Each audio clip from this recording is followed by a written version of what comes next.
Bem-vindos ao podcast Caos Planejado, seu programa sobre cidades.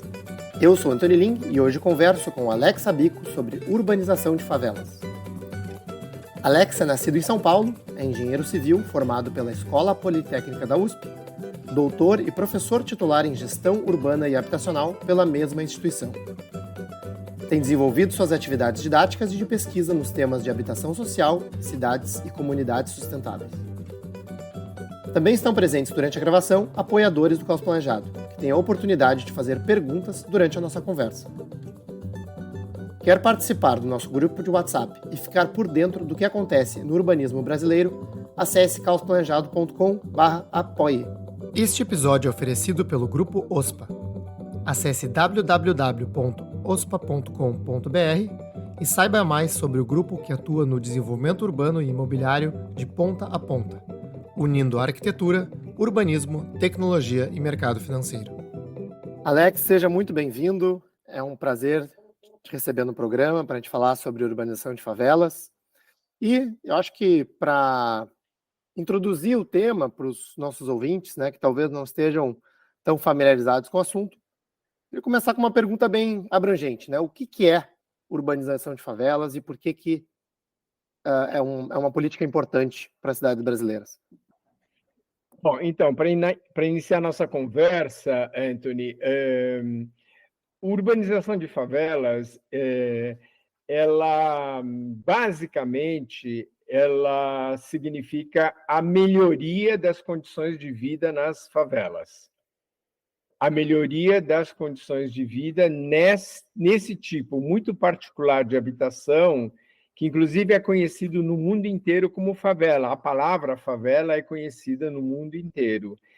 Em outros países, normalmente é conhecido como a urbanização de favelas, ela é conhecida como slums upgrading, ou seja, melhoria nos slums, ou melhoria nas favelas. Então, este é o conceito. Tudo aquilo que você faz para melhorar as condições de vida, as condições urbanísticas, as condições de infraestrutura, as condições das edificações nas favelas, a gente pode colocar tudo isso debaixo de um grande guarda-chuva que a gente vai chamar de urbanização de favelas. Então, em princípio, essa é a definição. O que eu percebo, pelo menos como entusiasta do assunto, né, ou alguém que acompanha políticas urbanas no Brasil, é que por algum motivo a gente não faz tanto isso no Brasil, ou a gente não faz tanto quanto me parece que deveria, digamos assim, né, considerando o número de pessoas morando em favelas, né, a situação precária que muitas favelas têm há muitas décadas, às vezes, né, sem a infraestrutura necessária. Você compartilha dessa, digamos assim, dessa minha impressão, né? E por que isso acontece? Então, eu compartilho totalmente. Os programas habitacionais no Brasil, né, desde a existência do BNH, ela se preocupa em construir casas, construir unidades habitacionais, construir apartamentos, né? Eu acho que isso é uma parte importante dos programas habitacionais. Mas existe um outro conjunto de atividades que podem e devem ser desenvolvidas, que é a questão da urbanização da favela, onde isso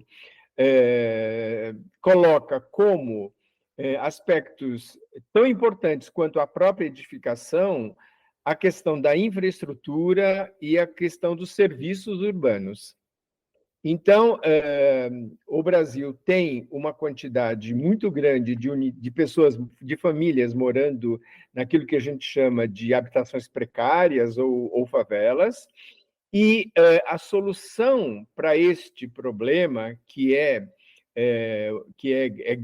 muito grande, não é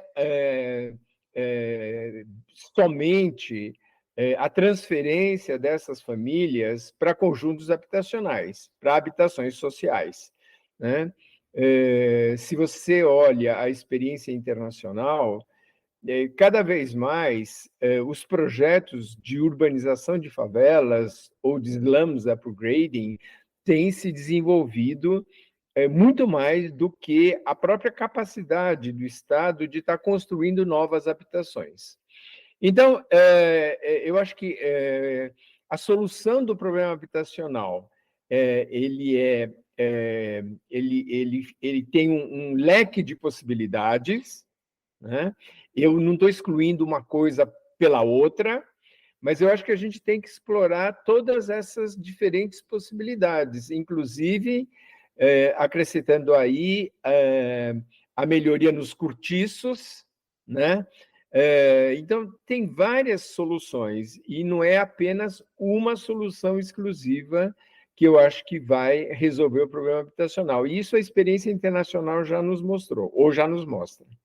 Bom, fazendo um papel de advogado do diabo, né? Alguém que olharia assim, não, mas, Alex, essas comunidades, essas favelas, têm habitações extremamente precárias. Elas muitas vezes estão em áreas de risco, elas não têm, enfim, métodos construtivos adequados, não seguem nenhuma norma construtiva. Nós não deveríamos estar urbanizando esses locais e sim, digamos assim, exclusivamente construindo mais unidades habitacionais, né, ou inserindo essas pessoas em locais fora dessas comunidades, ou então construindo novas unidades dentro dessas comunidades, né, e não necessariamente simplesmente legitimando, né, esses locais que ainda, você é assim, um advogado do diabo, né, ao quadrado aqui, e ainda pode incentivar ainda mais invasões, digamos assim, né? Tá. Você está investindo nesses lugares, legitimando essas ocupações, que, assim, são narrativas que eu já ouvi, né, ao longo desses anos todos. Então, olha, eu acho que, de alguma forma, isso é aquilo que muitas vezes prevalece quando alguém comenta na solução do problema da habitação social. Mas a experiência já mostrou que você tem muitas possibilidades, muitas alternativas. É lógico que uma favela colocada numa área de risco, ela tem que ser retirada daquela área. Mas existem favelas que não estão colocadas em áreas de risco. Então, elas têm possibilidade de serem urbanizadas e com todo o entendimento do que significaria essa urbanização. Eu vou dar um exemplo que, para mim, é muito claro. Aqui em São Paulo, foi desenvolvido um projeto que é o projeto Guarapiranga, que começou em 1985. Eram favelas que ocupavam ou que ocupam a margem da represa do Guarapiranga, que é um manancial para a cidade de São Paulo. A solução foi urbanizar essas favelas, que elas não estavam em áreas de risco, mas elas criavam um impacto ambiental sobre o reservatório do Guarapiranga, que fornece água para a cidade de São Paulo. E não tinha como você construir conjuntos habitacionais naquela área ou até relocar aquela população para outra área, porque era uma parte da cidade que já estava consolidada, que não era uma área de risco. Era uma área de risco do ponto de vista ambiental, mas não era uma área de risco geológico. Então, a solução que se deu, e me parece que foi a solução acertada, foi urbanizar as favelas que ficavam no entorno da represa do Guarapiranga. Então, você está resolvendo um problema habitacional, mas você também está resolvendo um problema de mananciais e de qualidade de vida urbana. Isso é um grande sucesso, tanto que o projeto teve apoio financeiro do Banco Mundial, e eu acompanhei esse projeto, que foi desenvolvido de forma exemplar. Da mesma forma, isso também aconteceu num projeto Bahia Azul, que é ali na cidade de Salvador. Então, teve alguns projetos que são muito interessantes da gente observar depois de 20, 30, 40 anos o que aconteceu. E eu acho que a experiência mostra claramente que você também pode estar construindo conjuntos habitacionais. Eu acho que não é uma coisa pela outra. Eu acho que tudo isso contribui para que a gente consiga resolver o problema da habitação social no Brasil. Não, perfeito. E eu vou pegar o gancho que você citou aí, 2 projetos, digamos assim, de referência, né, para perguntar isso, né. Assim, a gente fez um episódio aqui no podcast sobre o Favela Bairro, no Rio de Janeiro, né, que eu acho que também é um case, digamos assim, falado, né, no meio do urbanismo, que buscou esse caminho para a questão habitacional. E eu queria te perguntar assim, bom, tem outros projetos que você acha que vale a pena citar? Ou, melhor ainda, né, tem alguma cidade que consegue fazer isso e manter isso ao longo do tempo, assim, como uma competência da gestão pública, né? Porque, assim, olhando talvez até pelos diferentes caminhos de solução que você citou, né? Eu vejo assim que o governo brasileiro ele tende eu digo assim que é regular e gastar, né? Ou seja, ele cria normas no legislativo, né? Ou leis, ou regras e coisas assim. E no executivo, ele sabe, digamos assim, contratar uma empresa ou subsidiar um projeto que vai construir moradia, né? Minha Casa Minha Vida, BNH, né? Ou contratar um projeto que será executado, né?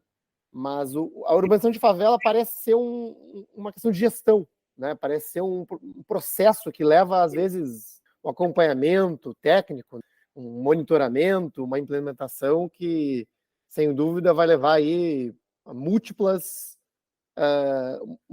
mandatos, né? Então, assim, tem alguma cidade que consegue, né, criar essa competência e levar isso adiante?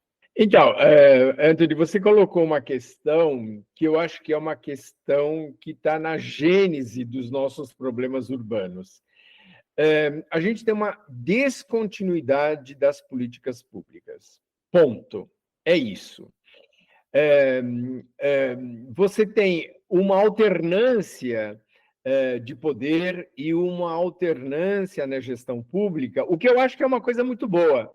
Eu acho que tem momentos em que você tem que romper com determinadas gestões públicas, mas o que é importante, você pega outros países que têm uma política ao longo de muitos anos, você percebe que existe uma certa estabilidade na gestão, né?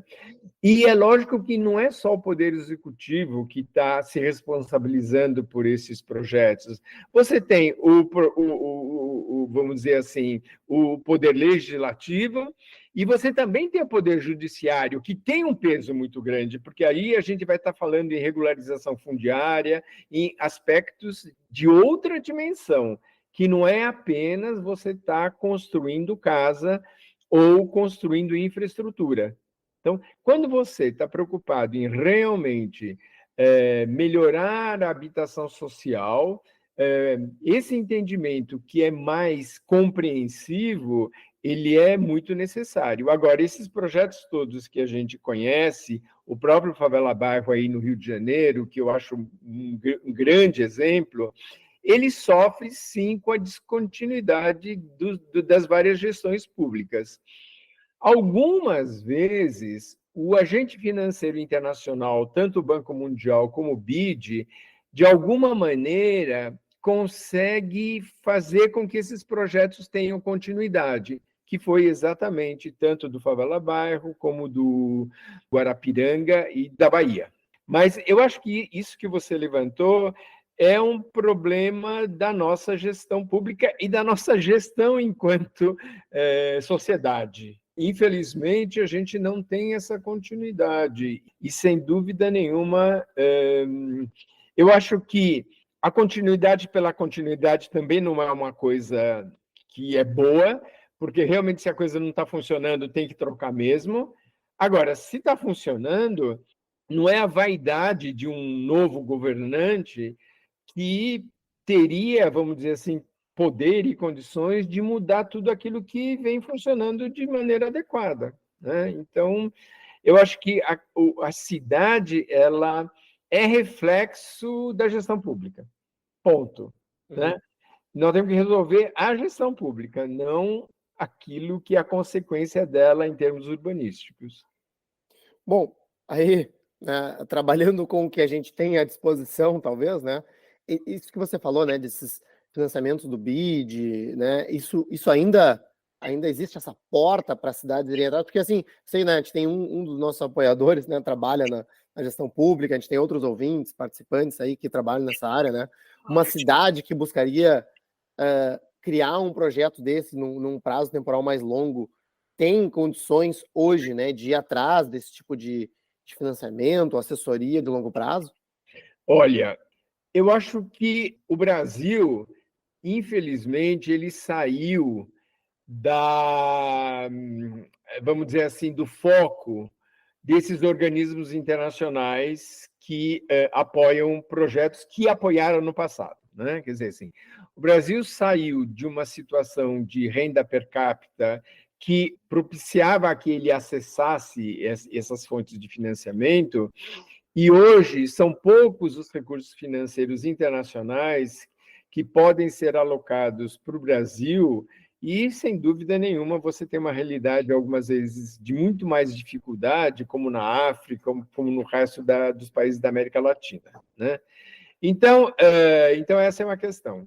A outra questão, eu acho que o Brasil já tem, ou já poderia ter, recursos próprios financeiros e técnicos para dar continuidade a esses projetos todos, porque nós temos essa experiência positiva. A academia tem produzido muitos documentos, né, muitos relatos, né? E uma das coisas que eu acho que é importante a gente observar é o resultado do investimento que foi feito no passado.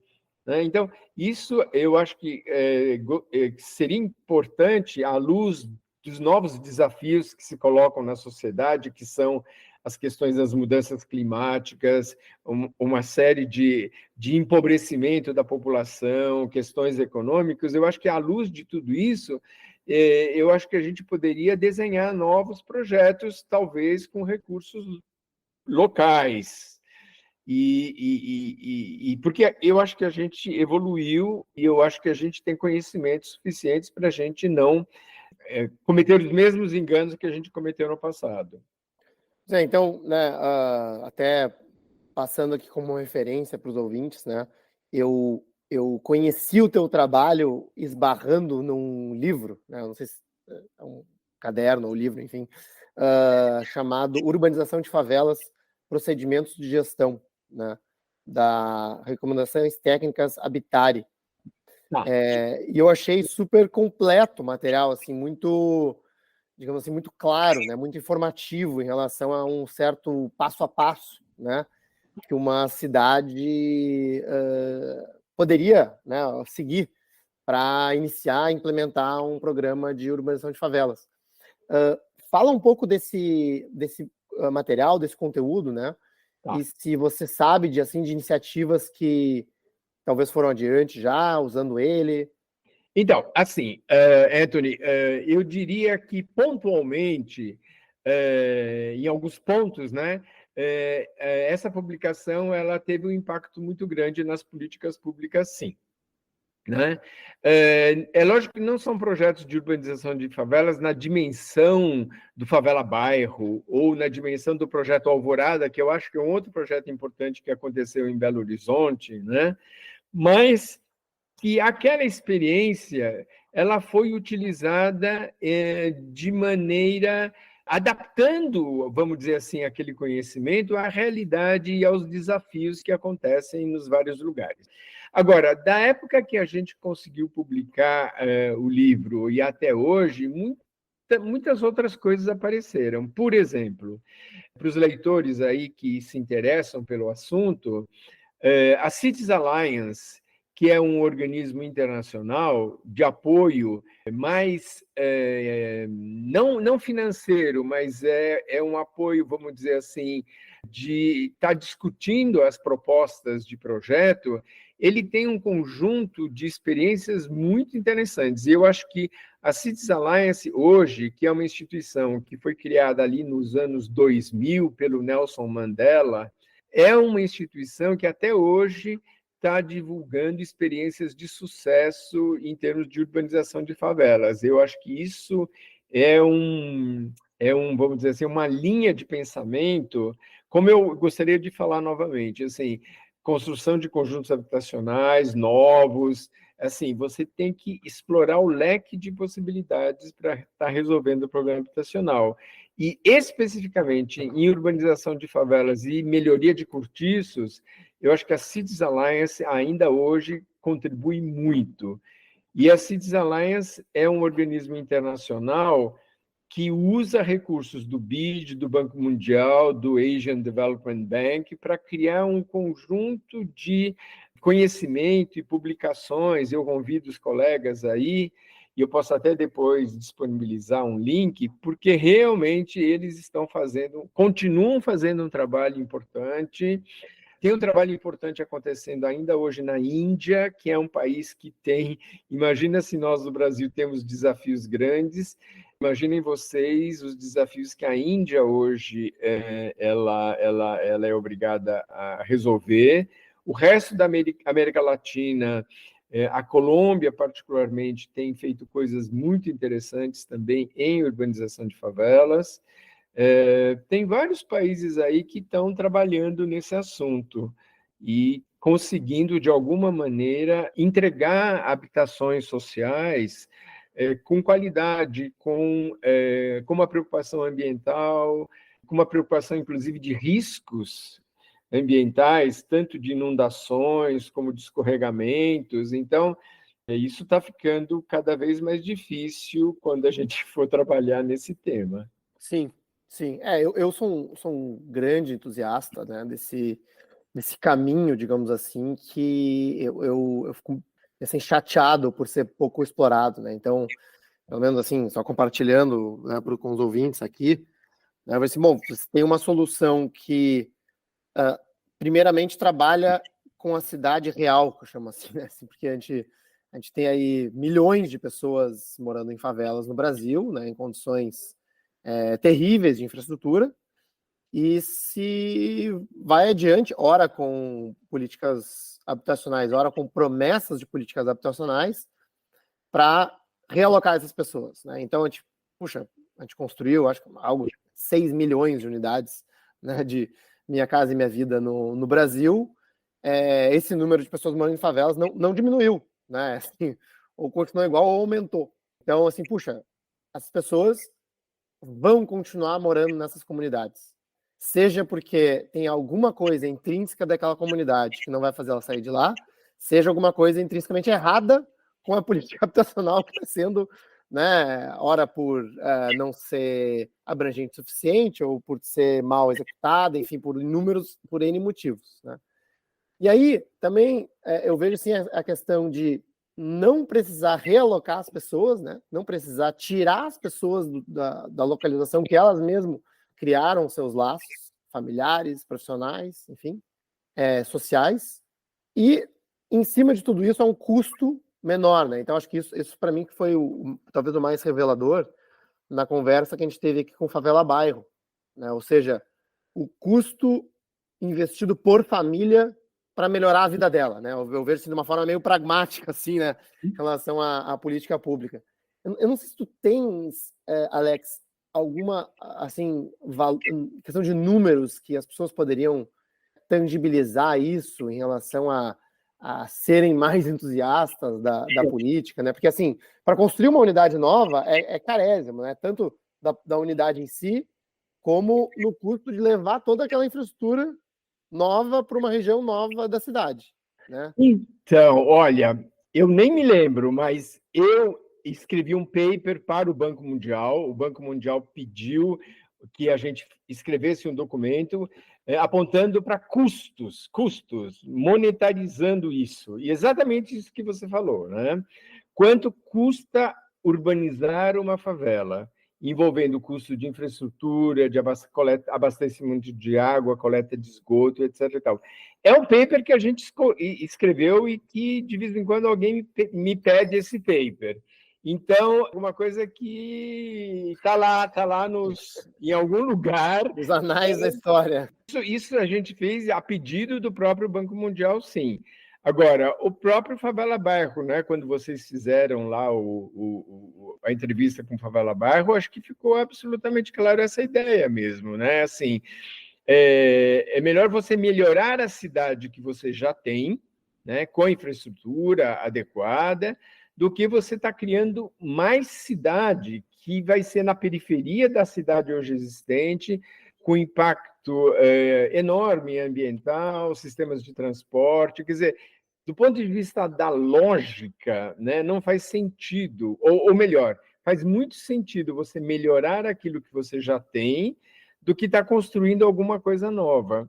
E aí eu quero repetir, eu não estou pensando isso ou aquilo, você tem que fazer as duas coisas, entendeu? Construir novas habitações e melhorar, principalmente, a infraestrutura das favelas, e realmente, porque, por incrível que pareça, a unidade habitacional, a família, ela resolve de um jeito ou de outro, através de autoconstrução, tem um sobrinho que é pedreiro, que faz alguma coisa. Agora, a infraestrutura, essa sim, realmente, você necessita da participação do Estado, é drenagem, é coleta de esgoto, estamos falando aí de distribuição de energia elétrica, e é aquilo, né, Anthony?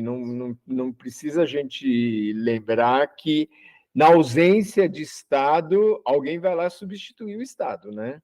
Então, você tem o Gatonete, você tem a distribuição de energia elétrica, você tem o gás, você tem aquela coisa. Agora, até as milícias, né? Hoje, tentando suprir esse papel de uma forma ilegal, né?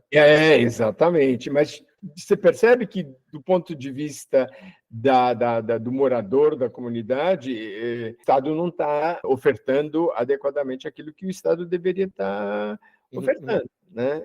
Então, realmente é muito mais do que um problema urbano, mas é um problema de cidadania mesmo, né? Muito mais abrangente. Quando você pensa em modelos de gestão pública, né? Que a gente está falando aqui, bom, a gente tem que, de alguma forma, mudar a nossa forma de tocar as coisas, né? Para avançar nesse caminho. O que você sugere? O que você vê? Porque você citou o caso da Colômbia, né? Eu até estava tentando entender melhor, né? O jeito que Medellín faz as políticas, né? Eles têm lá aquela empresa pública EPM.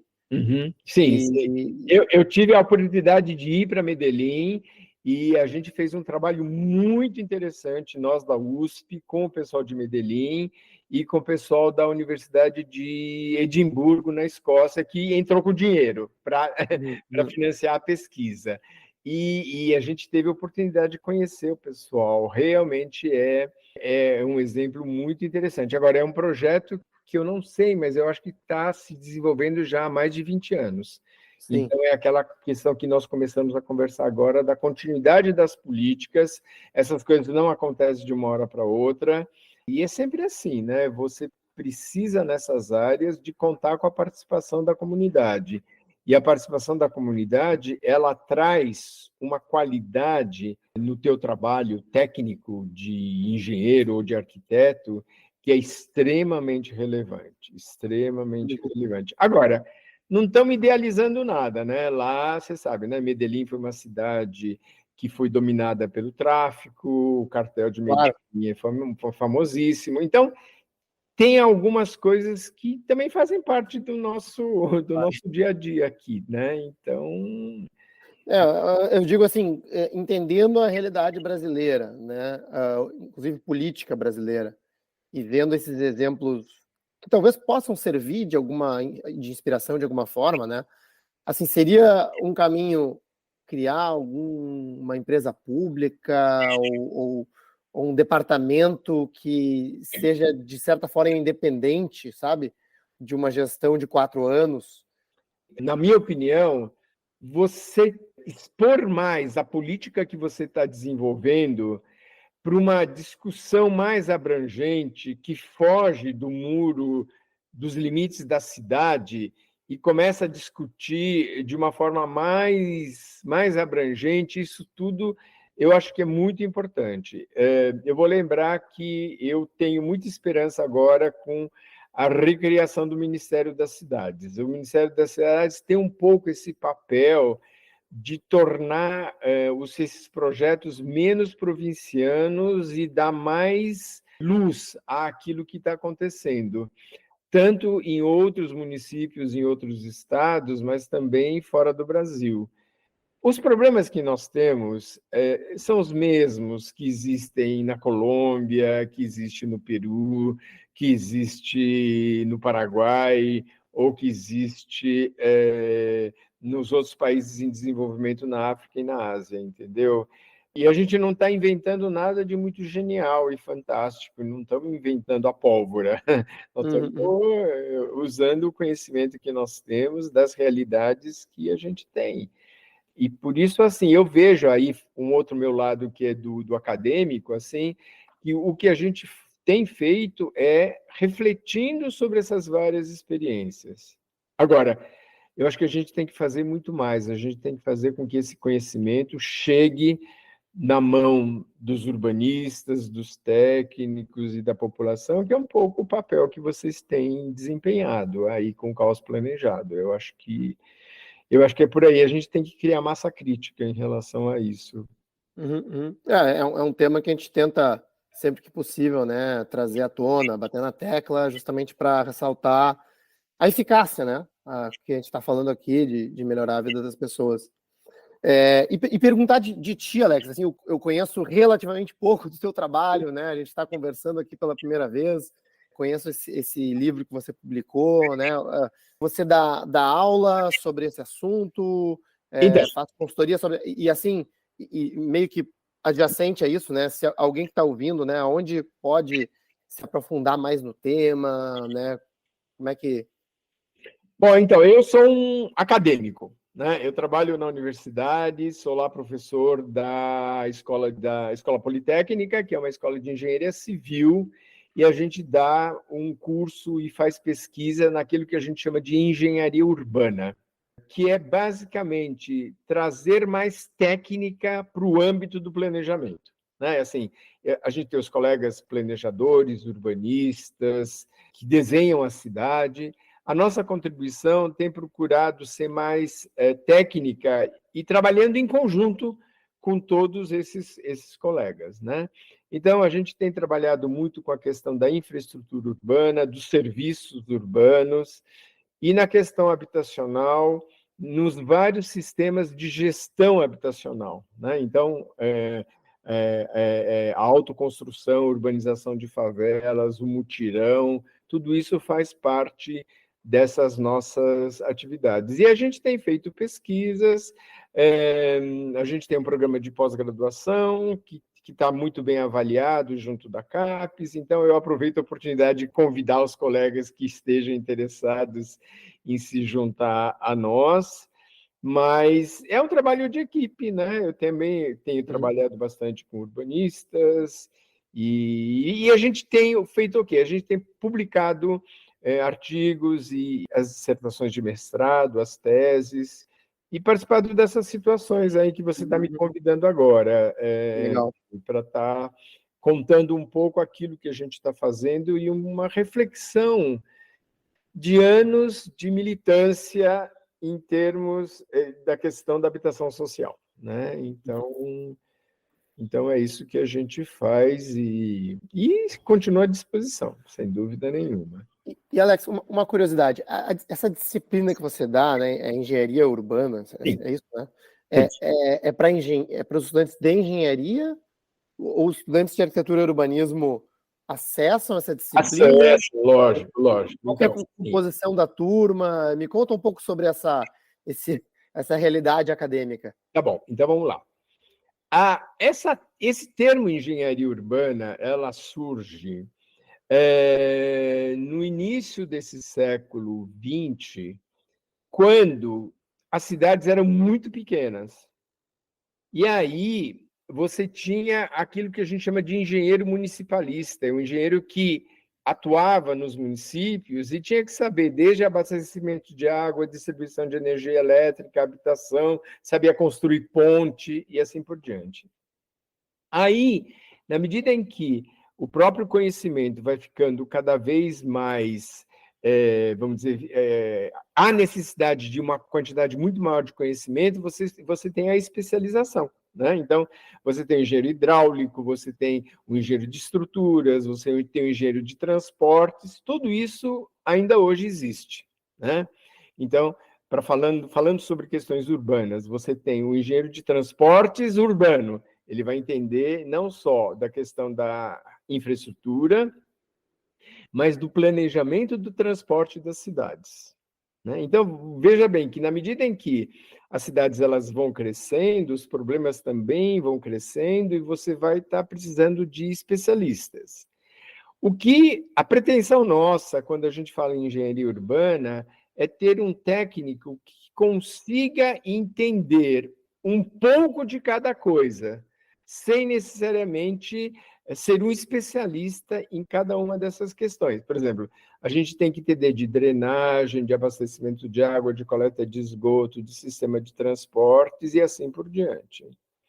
Hoje, cada vez mais a gente percebe que nas grandes cidades, e aí abre um outro leque de possibilidades, é trabalhar com todas as ideias da digitalização dentro das nossas cidades e o que essa digitalização vai contribuir para a melhoria da nossa qualidade de vida nas cidades. Eu realmente não gosto da utilização do termo cidades inteligentes ou smart cities.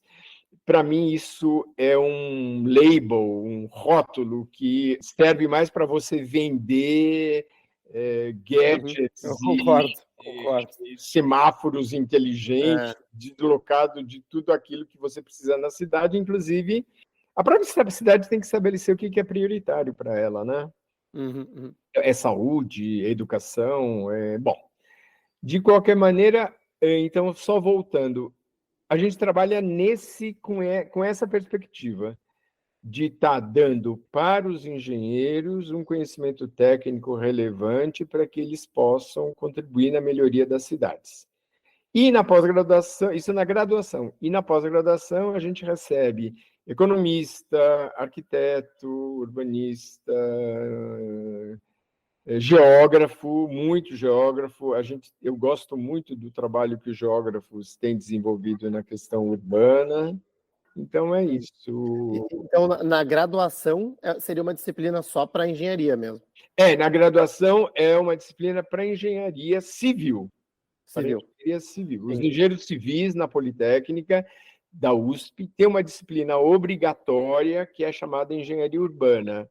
Não é uma disciplina optativa. Ela é obrigatória para todo mundo. Legal, legal. Né?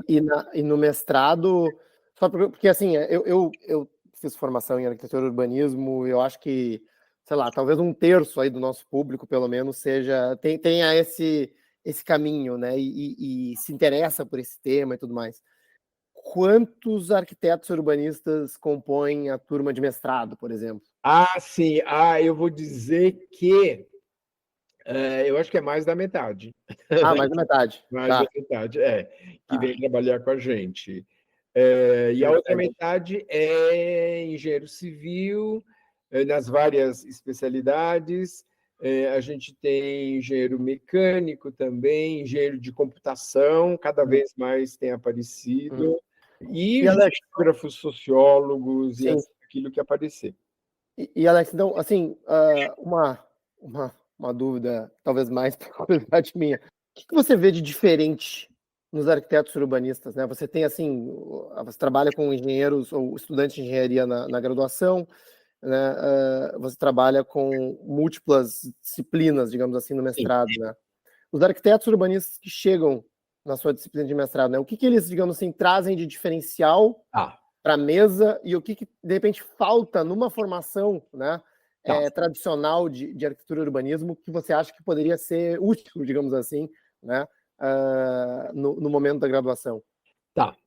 Em geral, né, tentando generalizar, eu acho que os arquitetos e urbanistas eles têm uma cabeça muito curiosa em relação à abrangência dos problemas urbanos, né? E por eles terem sido expostos à história, à economia, tudo isso, eu acho que eles estão mais preparados para entender a complexidade da questão urbana. Por outro lado, o engenheiro ele é muito mais pragmático e ele tem já uma visão recortada daquilo que ele quer, ou daquilo que ele precisa. Ele é muito mais objetivo, né? Então, juntar os dois na mesma sala de aula é ótimo, porque realmente você consegue que um veja o outro. Porque, assim, eu acho que estudar o urbano, pensar o urbano e propor o urbano, você precisa das duas coisas. Você não precisa só dessa visão mais geral da cidade, da história da cidade, do processo, da influência da questão econômica sobre a cidade. Eu acho que isso é fundamental. Mas, por outro lado, o que ele vai entregar? Ele vai entregar um projeto? Ele vai desenvolver um software? O que ele vai entregar? Entendeu? Então, eu sinto que você precisa das duas coisas. E eu acho que no Brasil, por alguma razão, os arquitetos e urbanistas, eles perderam esse lado mais técnico do trabalho, né? Tirando algumas exceções. E, por outro lado, também o engenheiro ele virou muito pragmático demais.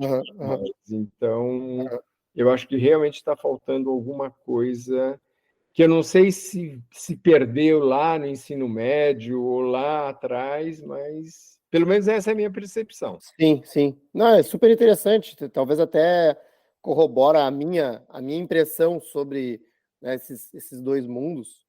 E é um pouco do que a gente tenta trazer aqui também no Caos Planejado, né? Trazer profissionais de áreas totalmente diferentes, né? Que vão, digamos assim, nos ajudando a criar uma visão multidisciplinar para endereçar esses assuntos. Então, super agradeço aí a sua... É exatamente isso. Eu tive uma aluna que é geógrafa. Nossa, foi ótimo trabalhar com ela. Foi absolutamente ótimo trabalhar com ela. E ela trabalhou com riscos ambientais urbanos. Poxa, quem melhor está preparado para discutir a questão dos riscos ambientais urbanos que um geógrafo?